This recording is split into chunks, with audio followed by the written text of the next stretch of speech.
Après leur dispute au sujet d'une opération secrète, Jessie a clairement coupé les ponts avec Mel, qui lui a tout de même donné ses pouvoirs et sa formation de super-héroïne.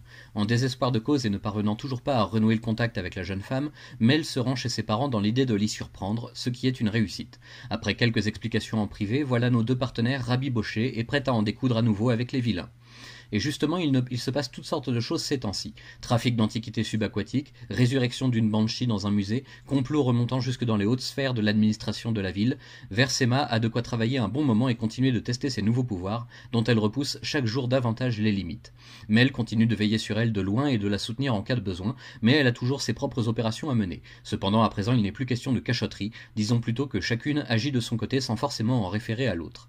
Mel va d'ailleurs faire la rencontre d'une nouvelle héroïne, Fille d'Or, lors d'une tentative de braquage d'une ancienne banque dissimulant un sombre trésor. Peut-être un contact utile pour plus tard, en tout cas la jeune femme ne semble pas animée de mauvaises intentions, mais Mel garde toujours ses distances juste au cas où. Ses années d'expérience en tant qu'héroïne elle-même lui ont appris la prudence vis-à-vis des rencontres inopinées. De son côté, Jessie a enfin trouvé du fil à retordre avec une combattante expérimentée qu'elle affronte dans les airs après un sauvetage raté. Mise en difficulté, Versema ne doit la victoire qu'à l'intervention de Mel, toujours à bonne distance pour l'épauler et la soutenir dans ce genre de situation. Une petite explication plus tard, et Jessie découvre qu'elle est désormais une fille d'Hercule, sorte de sororité très ancienne qui compte plusieurs grandes combattantes parmi ses membres depuis l'Antiquité. Mais tout le mystère autour de son identité de Versema est encore loin d'être levé. Pour l'heure, c'est auprès de ses parents que Jessie va devoir faire son coming out de super-héroïne, en leur avouant la vérité au sujet de Mel et de ses propres pouvoirs. Mais Jessie ne s'attendait certainement pas à ce que ses parents lui avouent de leur côté avoir aussi eu leur propre vie spéciale, papa en tant qu'acolyte d'un super-vilain et maman en victime d'une agression sauvée de justesse par un homme cherchant la rédemption.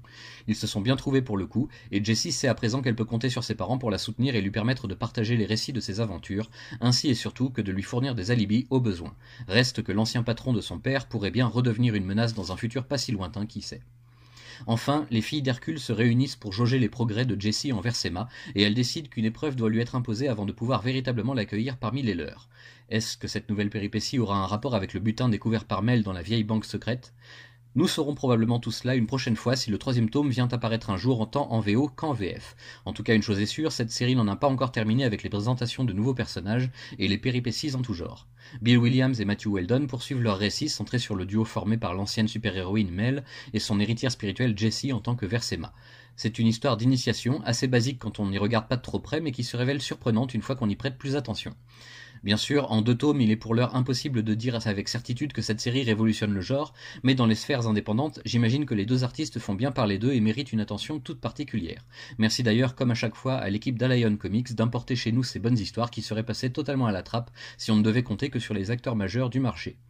Un dessin plutôt bon, un scénario qui tient debout et qui s'est évolué en douceur comme prendre par surprise le lecteur, bref, une association plutôt réussie.